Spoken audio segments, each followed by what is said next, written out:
the screen, I believe, Kendra DeMuth, who is going to be our moderator. And you'll certainly hear from Matt Lehrman in just a minute, and I'll do a general introduction in just a couple of minutes. But while we're gathering here, if you could just put into chat any kind of top of mind fundraising issues that are in front for you, for you today, just to give us a sense of where people are at and what you're anticipating and coming to this session. So what's top of mind for you today about fundraising?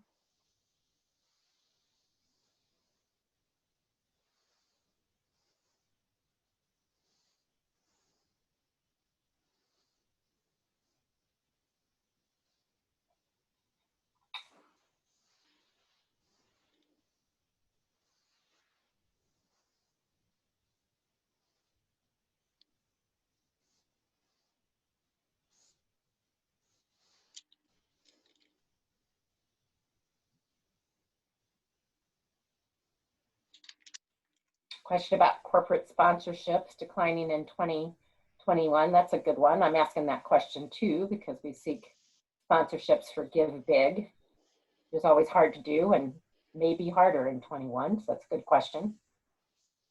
How to make up for in-person meetings with major donors. There's social distancing is great for some kinds of communication, but certainly can be difficult for the kind of relationship building and reading people that you're used to doing in those in-person meetings.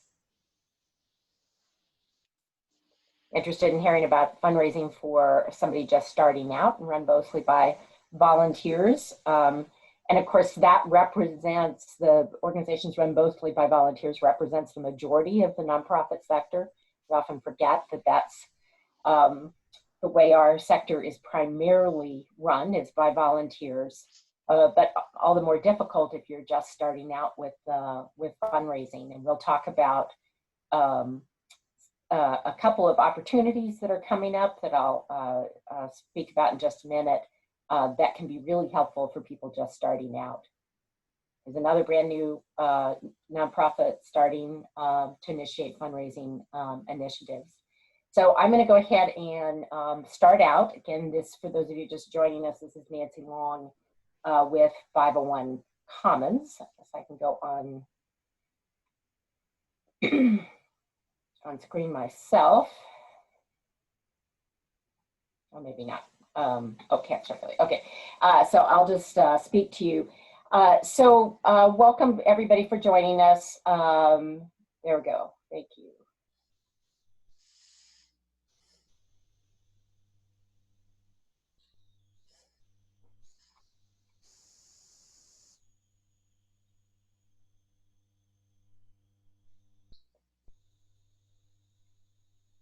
Uh-oh. I still got you, Kendra? Yeah, okay. I'm not going on screen, but that's okay. Okay. Thank you all for joining us. We have Matt Lehrman from Social Prosperity Partners with us today. Matt has done a couple of other trainings for us related to Give Big, which is coming up in May in this next year. And we thought it would be, and he's done a great job and really brings a perspective that I think is very empowering for us as fundraisers and reflective of kind of both the opportunities and the challenges of the times. And this is intense, as you can see. We're going to talk about 12 tactics in 36 minutes. We're leaving some time for some discussion afterwards, which I think will be very rich, and I encourage you to stay for that and participate in that. Obviously, people on the call will have a lot of variation in your experiences with fundraising, but I think all of us share right now the sort of difficulties of our times, and that's going to speak to that. I want to remind you as you're listening to Matt that Giving Tuesday is coming up on December 1st, and Giving Tuesday is a wonderful opportunity to use a worldwide social movement that creates a buzz and a desire to give, and I think will be particularly effective this year. So Giving Tuesday doesn't have a platform of its own like Give Big does. It's a social media movement all over the country, and in fact all over the world. And it's a great way to kind of tie yourself to their sale and build some momentum for a year-end campaign, or just participate for a day to encourage your donors to remember the important work of your organization on that day. This is also a good time to be thinking about your Give Big campaign for next May, and you'll hear a lot more from us about Give Big as time goes on. But the tactics and the strategies that Matt talks about may be very helpful to you as you craft that Give Big campaign and try to identify the particular opportunities and relevancy of your mission in these times. So with that, I'll introduce you to Matt Lehrman and let him take us away. Thank you. Thanks for joining us, Matt. Nancy, thank you very much. Good morning, everyone. You know, we're going to talk about how to ask for money in tough times, but I have to tell you what just happened here 60 seconds ago while I was listening to Nancy and introducing. Right over here is the front window of our house. And one of the signs that we have up on our front is from Penzeys Spices, and it says, "Choose love." And I had noticed this morning the wind had knocked it down overnight. And I just 60 seconds ago, our neighbor across the street, who by his bumper sticker has rather different political views than I, came across the street with his hammer and just put our sign back up for us, which I have to say is just makes me feel good to start this day. I'm ready for this conversation. So there you go. We're going to talk about how to ask for money in tough times. 12 tactics in 36-ish minutes. So don't hold me exactly to 36, but we'll be somewhere in the neighborhood there. I'm going to ask you right now, if you would please, grab your cell phone, because we are going to have a conversation here, and I'm going to invite you to text message and share your thoughts in the course of this. You'll need it in about 2 or 3 minutes from now. If you came to a prior webinar that I taught for 501 Commons, this opening is going to be familiar to you, because I've been saying this everywhere I go all over the country, which is that this is a moment of disruption and uncertainty and stress. And we are all feeling it for ourselves and our organizations. But I would urge you to resist the idea that what we are experiencing right now is the new normal. You will know we're in the new normal when we can organize for the near future and we can plan for the long-term future, but this ain't it. This is not that moment. Instead, I prefer to refer to this as the raw normal. And in the raw normal, we're not focused on long-term strategy. We are instead focused on the tactics of what's going on right now. How do we understand what's going on around us, because it's changing every minute? How do we make adjustments on the fly? And how do we survive so that at the end of the day, we can pour ourselves a glass of wine and celebrate that we just made it through the day? This presentation and this discussion that we're going to have is all about this raw normal. So I've offered you what I call an espresso shot of 12 tactics. And, you know, at the end of this, you may come away and say, well, Matt, that was just systemized common sense. You didn't teach me anything I didn't already know. And that's by design. My hope here is to spark a whole bunch of ideas and push you to action a little bit. But frankly, I don't think there's anything here that you don't already know. In the raw normal, our job is to make sure that we're doing all the things that we know we're supposed to do. And I'm going to back off from teaching brand new paradigms and trying to rock your world at the moment. We just got to survive the day. And again, plenty of time for questions and discussion at the end. And as you'll see, there's a lot of examples from other nonprofits, many different kinds of nonprofits. I will tell you up front, a thank you to everyone who contributed ideas that enabled me to craft this. I had been teaching another webinar called How to Sustain Donors in Turbulent Times, and people kept asking me in response, but how do we ask for money? So I said, well, give me your best examples. That's what this program is all about today. So if you've got your cell phone handy, Here's what I'd like you to do. I'd like you to take it out and you're going to send a text message. You're going to send the word public, P-U-B-L-I-C, to the number 22333. You're going to send the word public to the number 22333. And let me assure you, your responses are anonymous-ish, which means that if someone does something improper or threatening or something, I do have the ability to go back and see what phone number it came from. But in the course of this, anything that you share, it's public to everyone else, but no one can see who says it. If there's there's no fee to participate unless you pay for your own text messages, in which case get a better text plan. And third,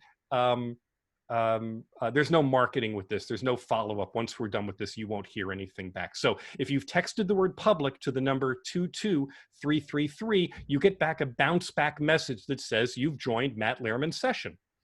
And all you're going to do from here on in for the rest of our conversation is you're just going to enter a text message when I tell you to. And now is the time I'm going to ask you to, because I'd like you to give a one-word answer to this question. In one word, I'd like you to share what's the mood of your donors in this moment. In one word, just one word, what is the mood of your donors right now? And together, we're going to create a word cloud.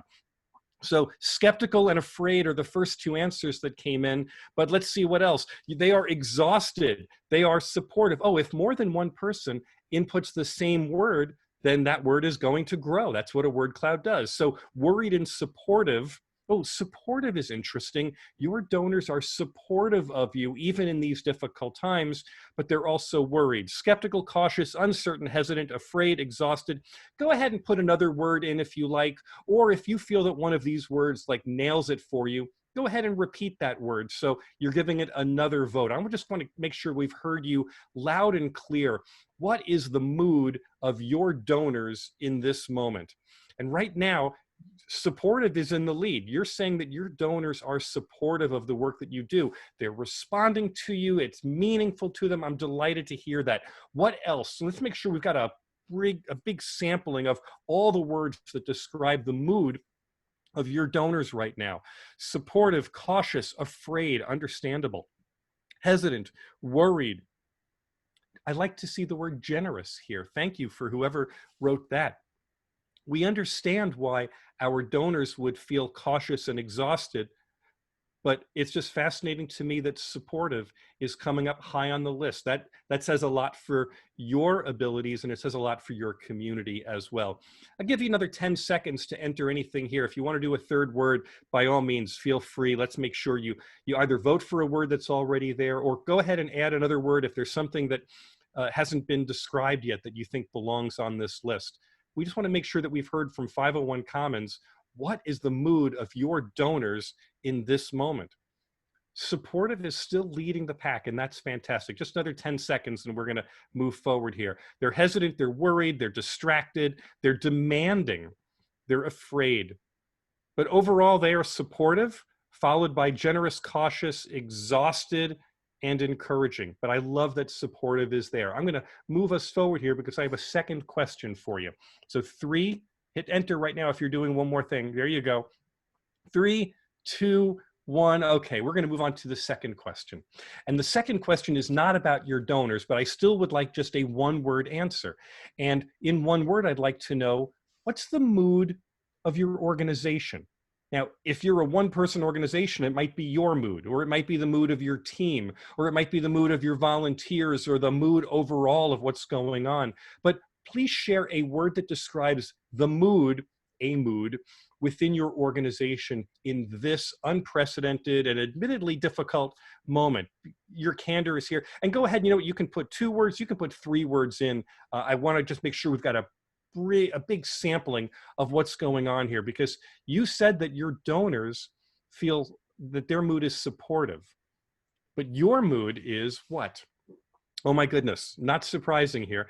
Your mood is hopeful and exhausted. Hopeful and exhausted is a great description for a lot of organizations. Hopeful and exhausted.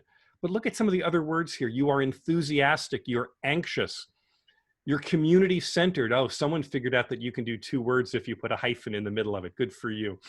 The mood in your organization is enthusiastic, optimistic, and then driven.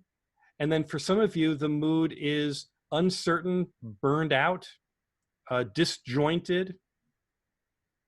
These are all understandable words. If you've got about another 15 seconds here, I'll move us forward. But we want to make sure that this reflects for 501 Commons, what's the mood of your organization? The word hopeful stands out really large, and I'm happy to see that. Supportive and hopeful would be a nice place for every organization to be. Another 5 seconds, so hit your enter button real quick if you're putting any more words in there. I love that enthusiastic and exhausted are at the same pace, right behind hopeful. That's really terrific. Okay, 3 seconds, 2 seconds, hit enter. All right, we're gonna lock that in right now. So we're going to have this conversation about how to ask for money in tough times, but we have to begin with an assertion. And the assertion is that nobody's need to get money inspires anybody's wish to give money. I'm going to say it again. I want to make sure you get this. Nobody's need to get money inspires anybody's wish to give money. So even though we're going to wear our hearts on our sleeves and we're going to talk today about how we ask for money in tough times, no one should come away from this conversation thinking that this is all just a massive game of Pac-Man and that you just need to ask as many people as you can, as hard as you can, and as fast as you can for money, and that's the goal here. Instead, we need to make sure that we declare right from the beginning that asking for money for a nonprofit is about the stewardship of a donor relationship. That is, the donor has intentions, they deserve to be engaged, they deserve to feel satisfied at the end of making their contribution. And that caring relationship that you are responsible for can be grounded in the cause that you work for, the people who are part of it, the organization and its track record over time, and ultimately the donor connection to the impact that your organization has over time. So yes, we are going to talk about how to ask for money in tough times, but I want to be clear. These are 12 tactics, not like a used car salesman, selling. These are 12 tactics of caring relationships. And so we're going to go 1 through 12. Here we are. Number 1, who do you ask? Well, I've offered you a kind of a little pyramid chart of where many nonprofits structure themselves, how they prioritize who they ask. This is not a prescription that I write for every organization, but this is a systematic way of thinking your way through, have you made all of these asks? So you're obviously starting with your large donors because that's where the money is. But at number 2 on the list, it's prior large supporters, because if someone gave to your organization a significant amount of money, whether that was 3 years ago, 5 years ago, 10 years ago, 20 years ago, even if that relationship has cooled off, even if you had a dust up and that person went away, even if that relationship went stale for some reason, or there was a change of management and you lost the connection, it doesn't matter. For the same reason that you reach out to your large donors, this is the moment to reach out to your prior large supporters to say that you have been important to this organization in the past. You are still important because we still are on the trajectory that you helped us establish. And connecting with those people again is vitally important.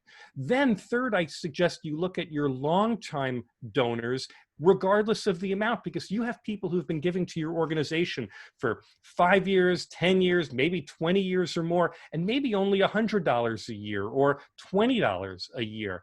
But you know what? That duration means that they are connected to you in some way. Have you gone back and made that ask? Oh, and then at number 3 on my little arrow there, I identified new and prospective donors because I want to make this point that depending on the kind of organization you are and the track record you have of soliciting new and prospective donors, that one should be higher or lower. And I say it this way because there are a lot of organizations who, in animal welfare, for example, who have do a really good job on a consistent basis of sending out monthly or quarterly emails or advertising campaigns or direct mail solicitations where they put out a message that gets new donors to participate. If you're the kind of organization that has a track record of going after new and prospective donors, by all means, keep doing that. Raise the priority level of that on this pyramid chart here, because you can track the return on investment and know if it's really working for you. But on the flip side of it, there are a lot of nonprofits who are saying, hey, things are so tough right now, maybe we should start doing direct mail campaigns, or we should start doing online campaigns to solicit new donors. And for you folks, I have to say, I'm a little skeptical, which is not that you shouldn't do it, but don't go whole hog into it until you validated that it's worth doing, that you can get the kind of return on investment that you for pursuing that objective. Don't let your hunger or your desperation drive your efforts here. Validate everything that you're doing. I won't talk about every other item here, except when we come back for the questions and answers, I'm happy to talk about this a lot more. There's obviously a lot more in this particular section. So you've reached out to your donors and maybe even to your prior donors. People in nonprofits keep asking me, yeah, but what do we ask them? So my second task is to be genuine and sensitive and singular in how you speak to those donors. The kinds of questions you ask when you pick up the phone to someone who gave to you, to your organization 5 years or 10 years ago, might be as simple as, how are you? How's your family? Is everything okay? I know we haven't talked in a while, but I want to just to touch base. I'm going back and I'm making sure that everyone who has ever been a part of our family, of our organization's support, I'm checking in with everyone to see how they're doing. Oh, so what's your sense of the future? That's a good second question, because some people are optimistic and some people are pessimistic, and a lot of people are uncertain in this moment. And the good news is your job isn't to change their mind. Your job is to meet them wherever they are. And if they're in an okay situation, then you're ready for the third question, which is, where do you see needs and opportunities for our organization to be of even greater support, of greater service in our community? Ask them to dream with you, to think big with you about where the opportunities are, because ultimately you're going to get to the question of, well, that's interesting. Would it be okay if I asked you for support for that?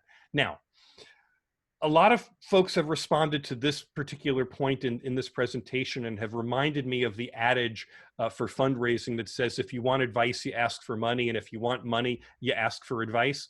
So let's just kind of be candid about this and say, is there something Machiavellian? Is there a technique to asking for advice that goes for asking for money? And I got this wonderful response from Mary Lowry at Schoodic Arts for All in Maine, who, when I asked, do you really, when you ask for advice, are you really asking for money? Is that what you're hoping for? And look at her response. She said, I'm actually asking for advice because donors want to be a part of the whole picture. And asking for advice brings them a glimpse of the way we work. And then she had a particularly vivid example of trying to figure out whether they should be doing their major gifts campaign by asking some of their major gifts donors. So this is not a Machiavellian tactic. When you ask for advice, you're really asking for advice, and goodness knows we all need it in this moment. All right, tactic number 3, how to ask for money. Sometimes you just have to ask. Let's just not overcomplicate this. Just ask. Don't make it hard. The best example I've seen so far came out of San Francisco Playhouse, who last spring, when they obviously had to shut down operations like so many others, they sent out an email to people who had bought tickets, and they offered just 2 options. Option 1 was, you can donate your tickets back to us, and we'll just keep the money and you don't get to go see a show. That was option 1. Option 2 was, you can get a gift card, which means we'll take the value and we'll hold it for our next season. And right off of the bat of that, 70% of the folks who had bought tickets just were happy to donate the money, and only 30% asked for a future credit. But I went back to the San Francisco Playhouse and I said, what about the third option?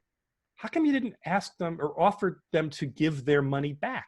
I have to say, I don't know that I would have been brave enough to just have given those 2 options. And Tia Rabone, their director of audience and donor relationships, says to me, you know, if anyone comes back and asks for a refund, I have a response to them and say, you know, we realize that lots of people are struggling, And she puts a very human face on it. And then she said to me that no one has asked for their money back who even inquired about getting a refund. So this is my point to you. Sometimes you just have to ask and not be afraid to ask, because everyone understands that you're a nonprofit and your nonprofit lives, its viability depends on contributions. So don't be afraid to just ask, cut through it. Here comes number 4.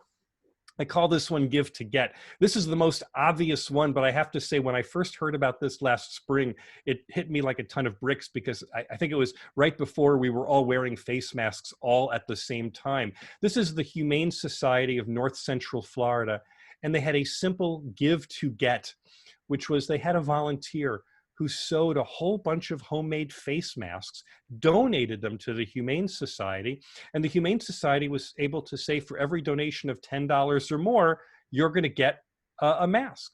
It was really simple. But I asked you the question, what is a give to get that might work for your organization in this moment?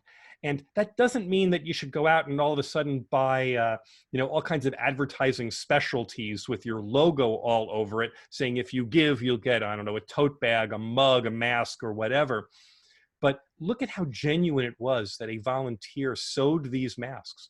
And if you had a volunteer who could sew masks for you or do something else that was appropriate, hand sanitizer or whatever, if there's a contribution that carries through the story of philanthropy for your organization, this is a really interesting time to simply do a give to get. Okay, here comes Matt? number, yes. There was a request to see the slide, now 3 slides back for just a minute. And let me just, is that the one, Sarah, that you're asking to see? Yeah, just the what to ask slide. I was trying to write down your questions and I missed the last couple. Oh, I see. I should have mentioned right up front, I will gladly send you a copy of all of my slides at the end of this. I will show you how you can send me your email address at the end, and I will gladly send you a PDF of all of my slides in it as well. Oh, But thank you. That's very generous. those questions are, how are you? That's the most obvious, but it's the most important. What's your sense of the future? Where do you see needs and opportunities to be of even greater service? And then the 4th one is that little subtle question that every fundraiser knows how to ask at the right moment, which is it okay now to ask for your support? That's the pre-question before we actually ask the question. But thanks, Sarah, for asking. And I'm sorry, I should have mentioned that I'm happy to give you all my slides at the end. Okay, so we are up to tactic number 5. And like I said, there's no rocket science here. I'm not here to change your world. I'm just here to offer some basics that perhaps you haven't thought of and make sure that you're doing everything that's feasible.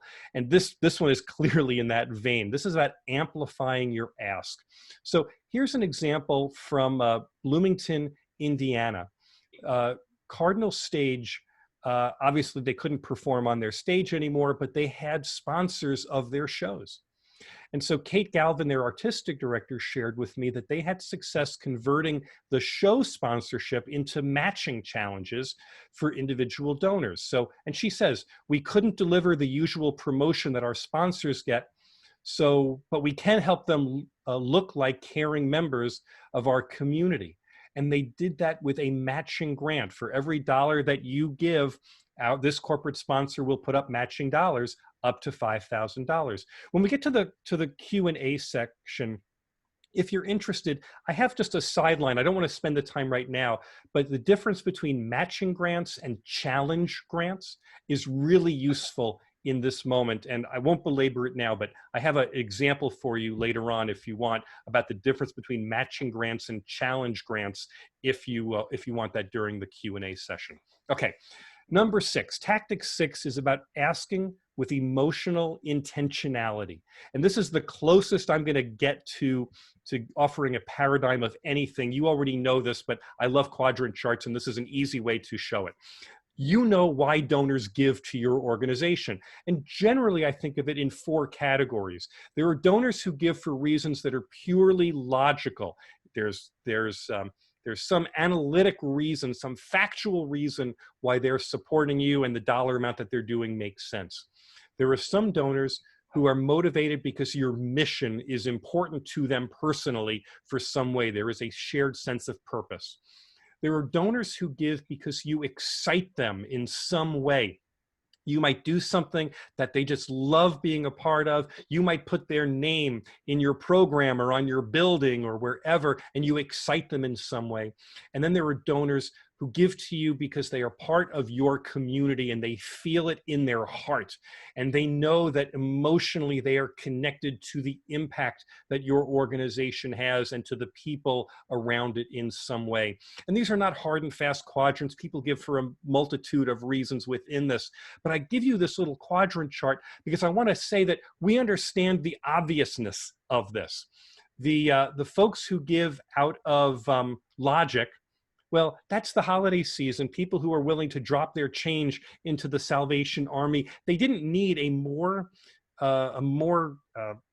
meaningful reason other than I had change in my pocket and I was coming out of the store and I heard the bell and I'm trained to drop off my loose change there. The Red Cross is wonderful at purposeful driven fundraising so that after any fire, flood, devastation, whatever, a photo with the words, "You can make a difference," and you text message in and your $10 comes right out. That's purpose driven at its finest. And like many of us early in the pandemic, I watched Phantom of the Opera. Thank you, Andrew Lloyd Webber. And that was a fundraiser for the Actors Fund because it excited us. It gave us an opportunity to do something we couldn't otherwise do. And look, from a heartstrings perspective, you just don't get any better than the ASPCA with a picture of a kitten behind bars and saying you can cure this problem. And when I lay out these quadrant charts here, there's no judgment call in this at all. It's just recognizing how you and your organization ask using each of these tools. And I'll give you this example. If you are the Everett Animal Shelter and you put out a campaign that says support homeless animals during COVID-19, we understand that the picture is going to pull at the heartstrings. And the letter that they put out plays to that, and it does it incredibly well because it tells you about Noodle, the 10-year-old Pomeranian who came to us as a stray and needs neuter surgery. Dental work is being monitored for a heart murmur and hypothyroidism. I mean, it just goes on.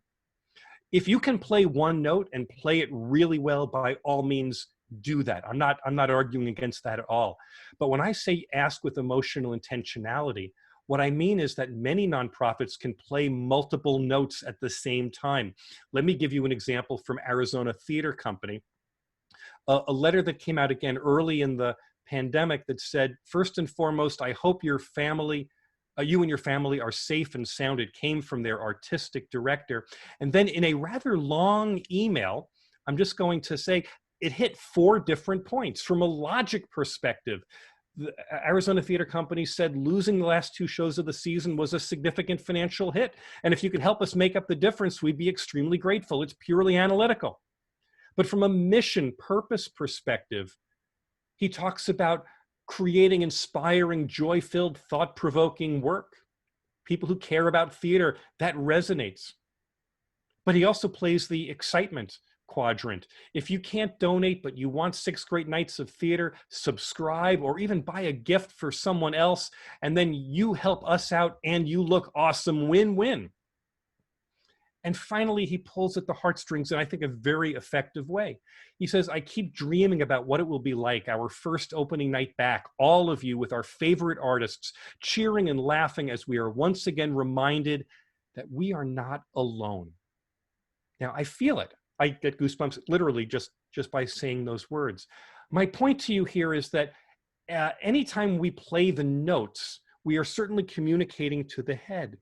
But when you play multiple notes, it's the difference between by listening to notes and feeling chords. We hear notes, but we feel chords. We feel the music. In your organization, can you play emotional intentionality by speaking to logic, purpose, excitement, and heart in the same message or in a sequence of message?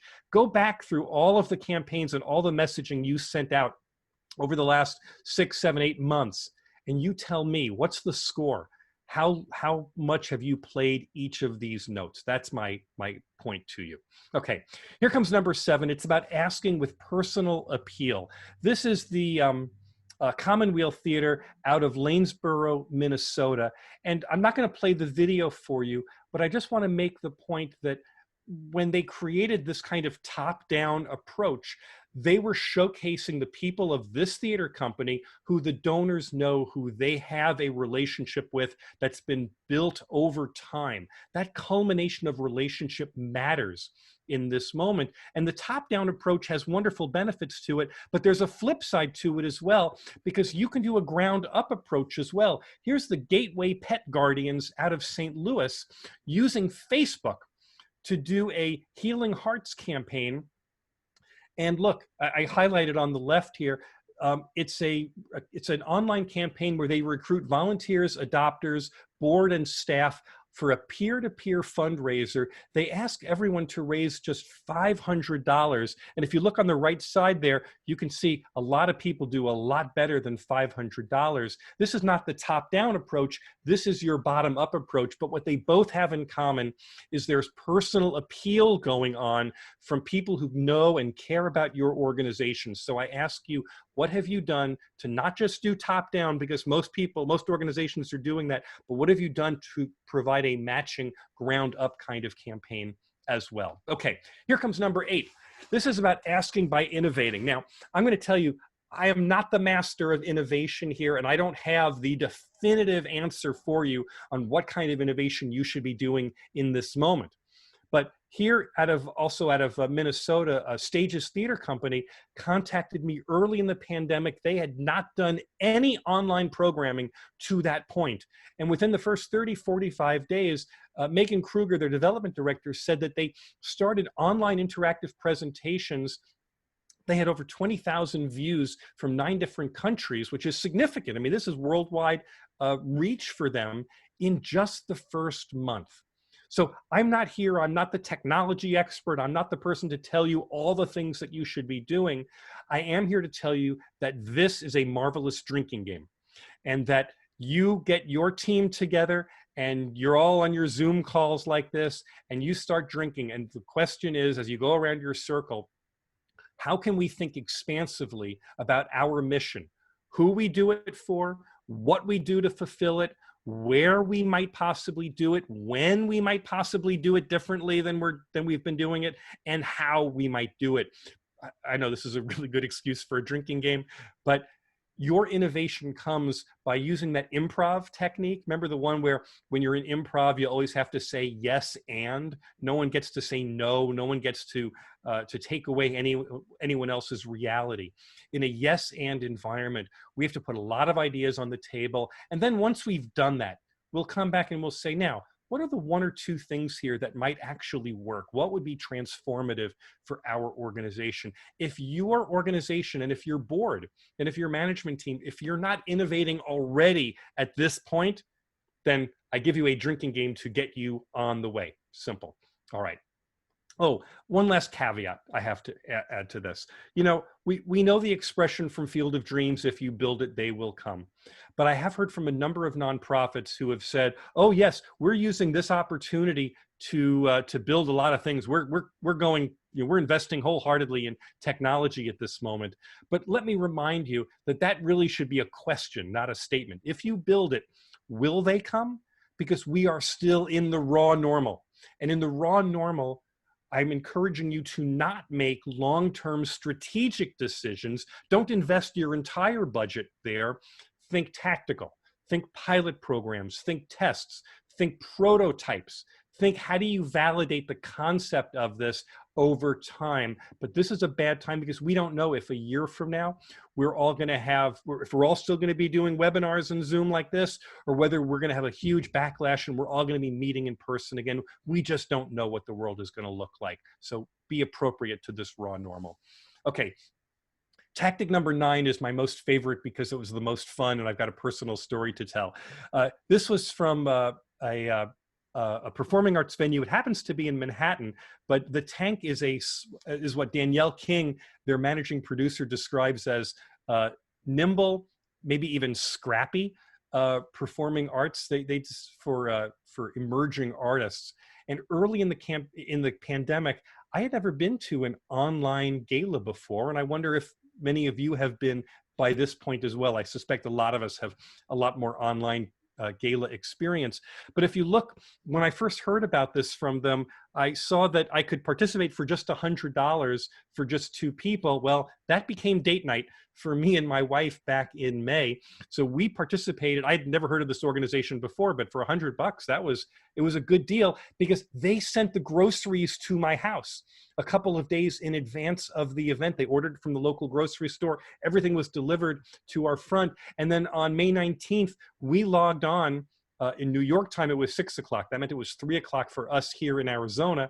And we spent the next 3-4 hours being a part of their online community.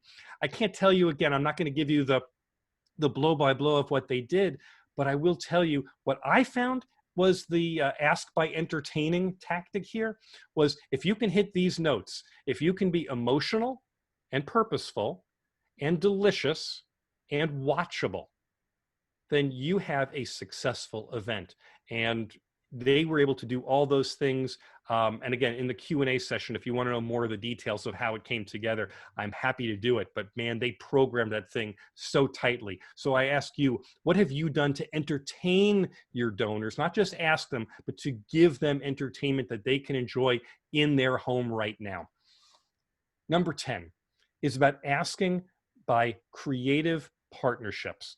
So I've been talking about this idea for a long time, and someone from the Stockton Corral got in touch with me and he said, we've been doing the conventional thing. We've been sending out an update letter to our donors, and from my perspective, they seem to subscribe to the adage that the longer of a fundraising letter you write, the more contributions you get. I don't know if that's actually true, but that seems to work for them. And they had shared with me that they had posted to their website an audio clip from their recent concert.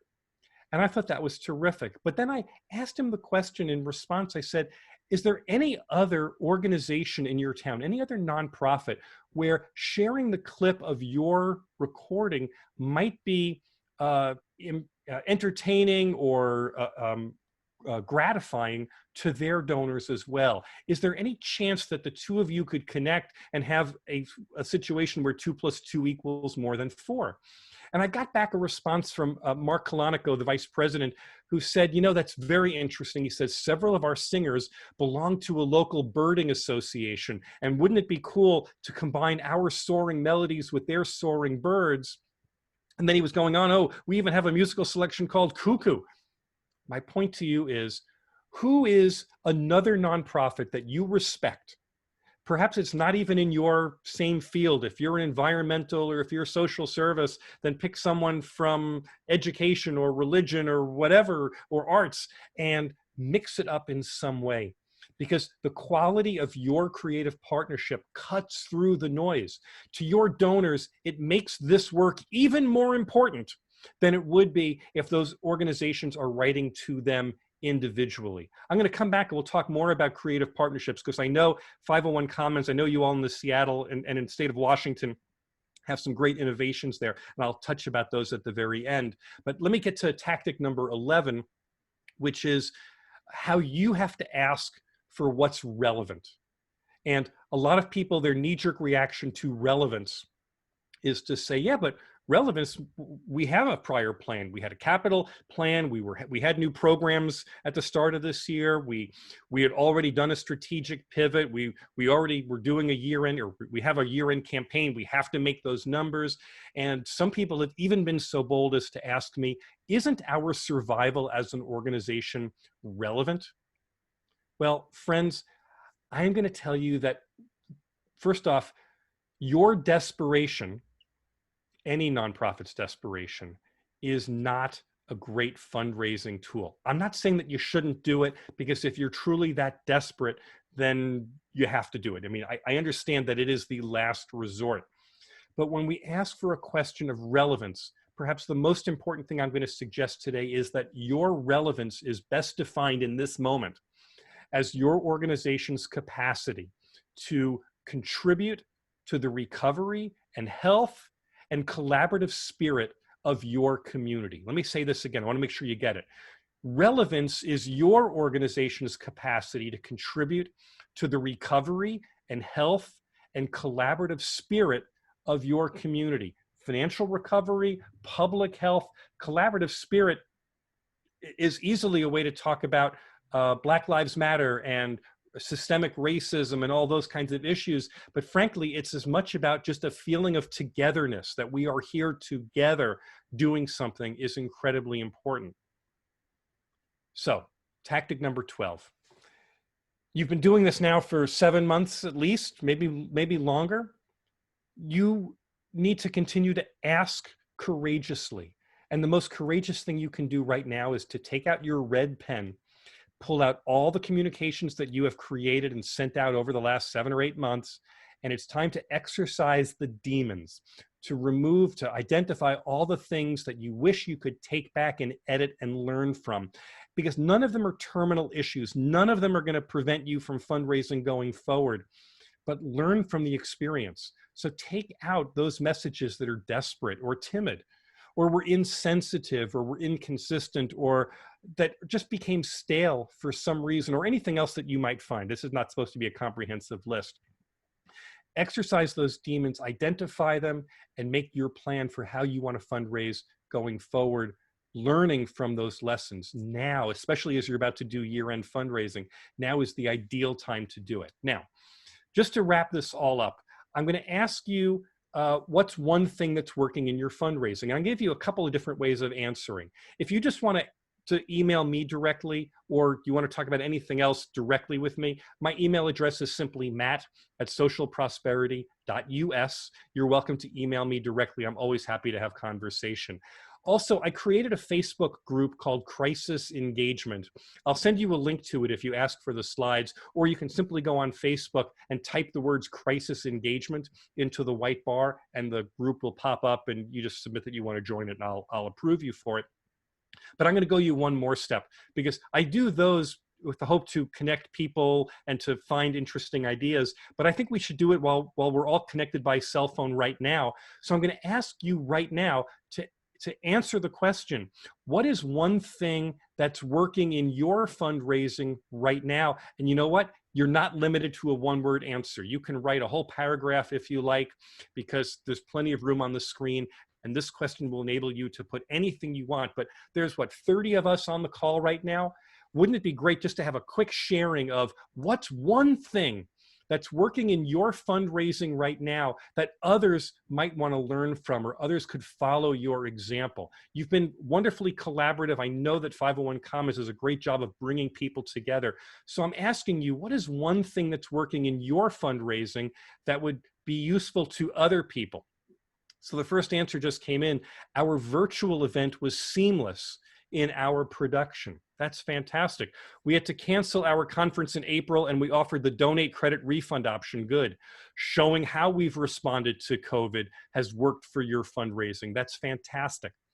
I know it takes a little bit longer to type a longer answer. You can dictate on your phone, by the way, you know. Anyone else have anything else that is working in their fundraising? One of the reasons I ask you this question is I think it's really useful for 501 Commons to have a list, to have some ideas to share with other members of 501 Commons, so that we are creating this sense of what works locally, that we're creating a culture that helps us identify the things that are working. The state merger of healthcare and education members sharing common goals and mission. Yeah, I'm all about creative collaborations. Empowering youth through social media. I'm glad that worked for you as well. I'm going to do just another 15 seconds on this before we have to move on. Virtual annual gala showing our work during COVID. That's fantastic. We stand out by bringing humor and levity to this strange, heavy time.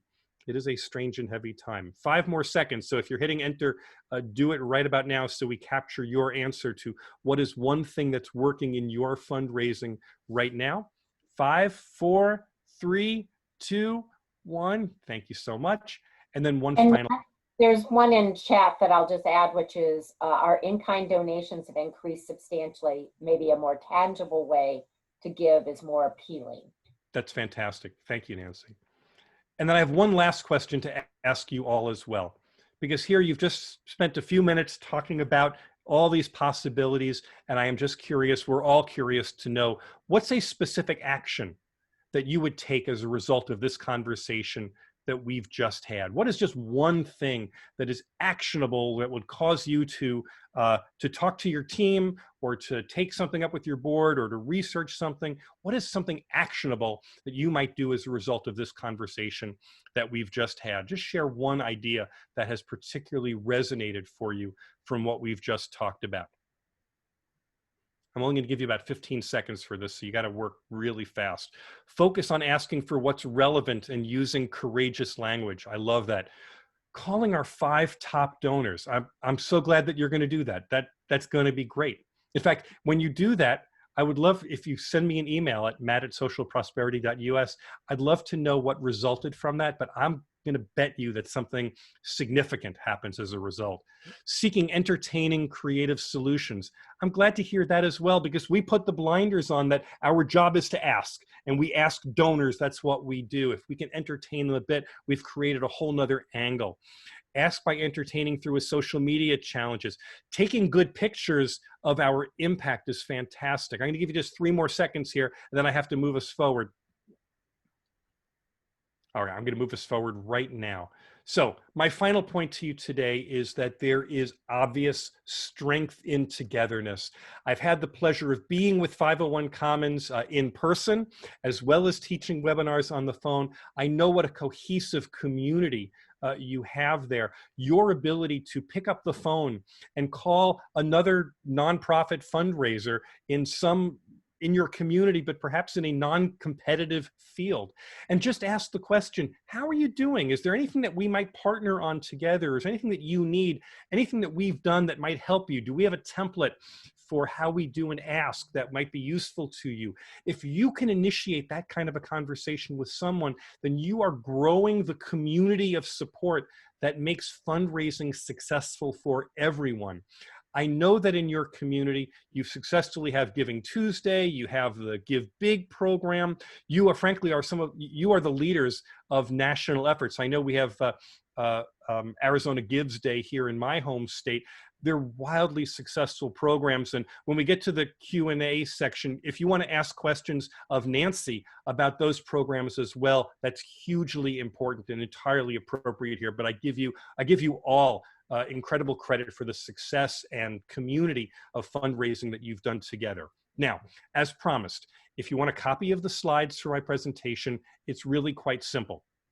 Just text the word tactics to the number 66866. This is a different number than before. This is an entirely different system. If you text the word tactics to the number 66866, you will join my email list. My email list is on MailChimp, so if ever you get tired of hearing from me, you can always unsubscribe. But if you send the word tactics to the number 66866, you'll get a bounce back message that asks for your email address. That's what goes into my system. And later today, I will send you a copy of all of the PDF. I'll send you an invitation to the Facebook group and some other resources as well. So the word tactics to the number 66866. Hey, if you want to know anything more about me and the work that I do to help nonprofits, you'll find me at mattlehrman.com. And Nancy, that is it. We are time for some Q&A. I'm going to turn off my screen sharing so we can all just talk together and see each other fully. But I'm thrilled to be with you, and thanks again for the opportunity. Thank you, Matt. Any questions for folks or observations you want to add? While you're thinking, I will pick up on Matt's point about Giving Tuesday and Give Big. So Giving Tuesday is December 1st. And remember, what you're doing is you're sort of hooking your car to the train of Giving Tuesday that happens all over the country. And using that social media bump that occurs to help promote your message to the community. December 1st. And we will be providing emails that you get from 501 Commons. We'll be providing a toolkit that Giving Tuesday has put together. We're Giving Tuesday's partner here in Washington State. And so we have a ton of materials to provide to you to help you with the Giving Tuesday campaign. And then you'll start hearing fairly soon about Give Big, which is a 2-day event on May 3rd and May 4th this coming year. And we've got a lot of new things happening with that as well that we'll be sharing. So watch your email. If you're not signed up for Give Big emails, you can sign up on our website or just put a message in text and I will make sure you get signed up.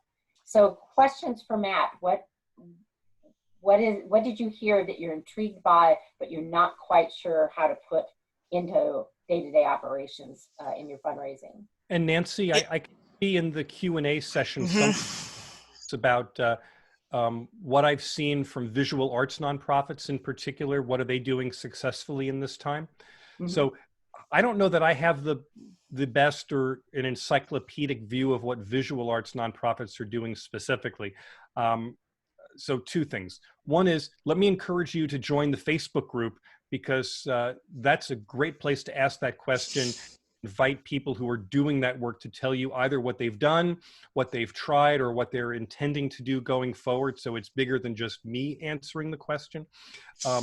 Obviously, my answer would be, we have seen a lot of visual arts nonprofits taking their gallery talks, their gallery tours into online activities. But what I can't answer for you is, has that translated to online giving or to donor giving as a result? So that's a better question to ask to a broader group, and I just don't have the definitive answer for you there, but I'm happy to give you the access to a whole, I think there's like 400 people in our Facebook group right now. So that's a great place to ask that question.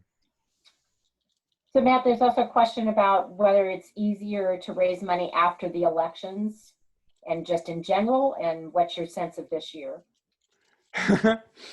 I think my answer is, I hope that fundraising is easier after the election. But look, I'll be honest, my experience was my nonprofit experience was in performing arts, and on the marketing side of the equation, where selling tickets to events before election day was always tough. And we always waited until after election day to expect that people were going to turn out, because there's so much other activity going on. People were diverted. And that was before we had a global pandemic going on. So yeah, I think people are giving to political campaigns right now, and hopefully they'll give after the election, and hopefully they're not feeling particularly tapped. But I think we're all in this holding pattern to see when will there be a vaccine and a treatment, and when will our financial situations begin to stabilize? And no one quite has the answer on that. And I'll mention, Nancy, I've been doing a survey of people on my email list. So I've been asking 1,000 nonprofit fundraisers and leaders all over the country how far into the future they're willing to plan. And something like 60 or 70% of nonprofit leaders say that they can't plan more than 90 days into the future. And they've been answering that pretty consistently since last spring. So if it feels like you're fundraising, that you can only see this far into the future, you are not alone. The whole world is feeling that way at the moment. So Matt, a question about if they have just done some fundraising, say in the last month, what's the best waiting time? Should they wait till January and February, or should they keep asking in November and December? Well, my answer to that question is, you fundraise as often as you have something relevant to say. And if someone gave to you last month, that doesn't mean you shouldn't go back and ask them again this month. It means that they gave you what they thought they could then. And as long as you don't disrespect them, as long as you don't make it look like you have ignored the fact that they just gave you, right? Some of the worst offenses we've ever heard from donors are people who said, yeah, I gave to that organization, I gave them a gift, and then they continued to write to me as if I had never given to them before. And they were wasting my money to send out more solicitations to me. So if your fundraising can acknowledge, thank you so much for your recent gift, as we're getting to the home stretch here of the year, maybe this is where you have a challenge grant or a matching grant or some new relevance that makes it important for them for the donor to give again, then by all means do it. There's wonderful examples. Nancy, I'm sure you've seen this, where there are nonprofits who will receive a significant gift, and as a natural step, they'll take a draft of the announcement and they'll send it to the donor, and they'll say, hey, before we send this out, would you just proofread this for it and make sure that it's right?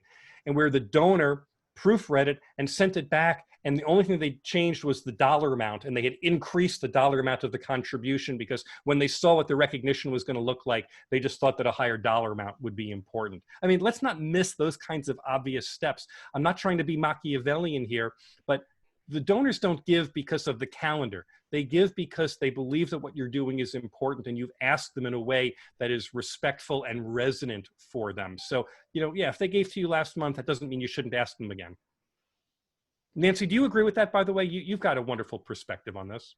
Yes, I mean, I think the relevancy, the, news to share, the new information, a lot of organizations are innovating all the time right now, and often in smaller ways. But if you can show that change is occurring, that you've somehow responded to something new or kind of a continuing environmental issue that you're addressing, not environmental meaning green, but in the environment in which you're working or in the community, you've got a new story, to tell. So definitely, I would say there is a question about 501 Commons providing resources for Giving Tuesday. Yes, we'll have resources identified in our coming newsletter. And everybody on this list, I'll be sure that your names are actually on the newsletter. If you don't want it in the future, you can always take yourself off the list, but I'll just make sure we get all of you on that list as we start to talk about Give Big in May, and also talk about Giving Tuesday, and give you resources from them to help you with your Giving Tuesday campaign. Nancy, if I might, I want to go back to the last question we had about relevance, because I mentioned early on the difference that I think exists between challenge grants and matching grants. And this is also looking for relevance for people who've just given. This is another good place to put it. So a matching grant, someone's going to match a dollar for dollar up to $5,000. That's great as an incentive for people who are already motivated to give to your organization. It's a simple, this is why you should do it now. They get that. But the challenge grant, I think, has a different opportunity tied to it. The challenge grant has the ability to make you relevant to someone who wasn't thinking about donating to you in this moment. So imagine in your organization, if you could go back to what you would normally call lapsed donors. Let's say people who haven't given to your organization for 2 years, 3 years, 5 years, or even longer. Could you go back to those people with a challenge grant in this moment, perhaps a letter or a message that's headlined not by your current CEO or your current board chair or your current development director, but by the person who had that position 3-5 years ago when that donor was active with your organization, even if that person is no longer active with your organization today. Someone who could come back and say, hey, there's a challenge grant on the table, and we're going back to everyone who supported this organization in the year 2015, just to pick a number, and say, if you'll support us today, if you'll renew your connection today, we have an additional $5,000 to put on the table. Looking for that kind of a relevance is what a challenge grant can do to awaken people to give to you today because of something that lives deep within them. And everyone understands your organization is stressed. No one wants to see the contribution they made 5 years ago go to waste. So this is your opportunity to use a challenge grant to activate people who have fallen asleep to what you're already doing.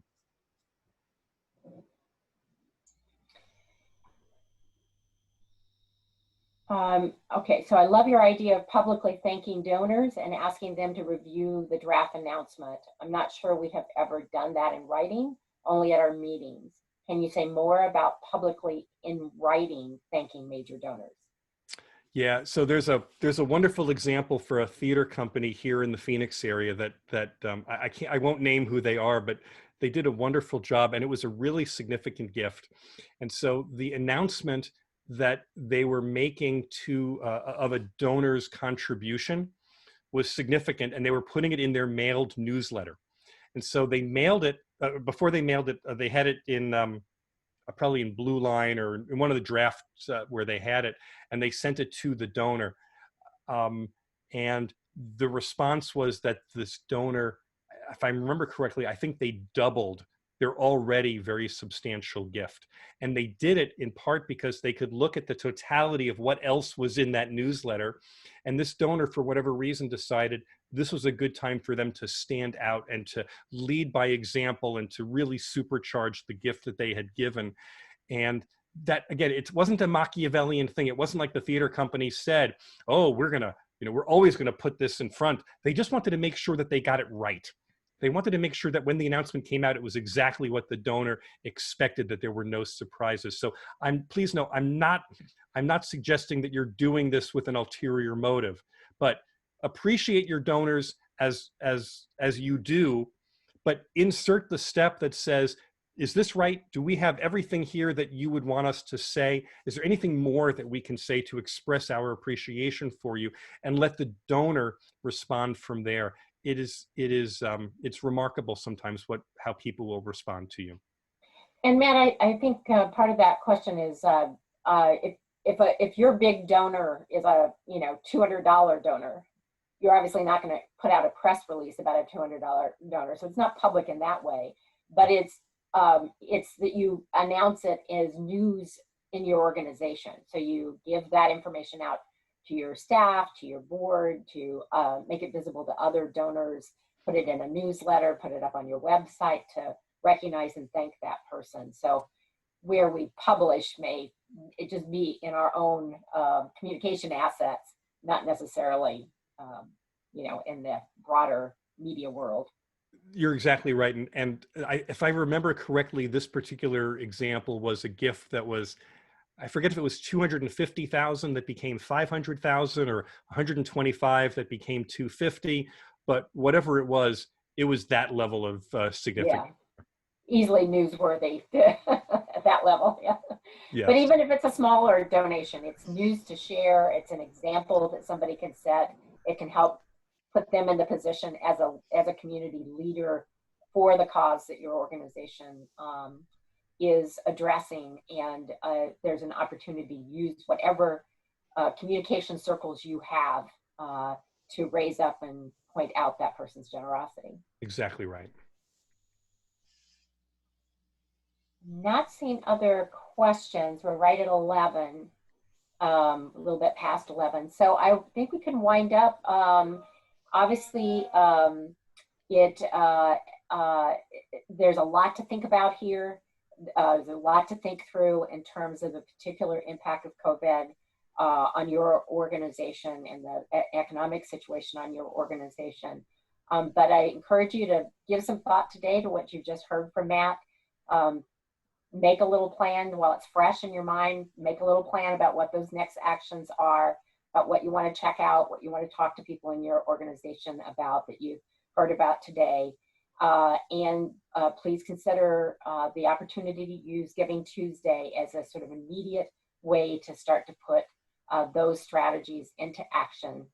And I just want to thank Matt once again for doing a great job. I'm always impressed with what Matt can do to make complicated and sometimes anxiety-producing processes in fundraising seem simple, straightforward, and authentic, which I think is a very important part of the message that he gives about how you can be authentic in your fundraising, and that authenticity and relevance of your mission to other people's lives bring about that connection that will help you gain donors and retain donors. So thank you, Matt, for being with us. Thank you all who joined us today. We will follow up with you and look forward to hearing your stories about how you have put some of these tactics into place and succeeded with them. Thank you very much, everybody. Thank you, Kendra, for setting this up. No problem. Thank you so much.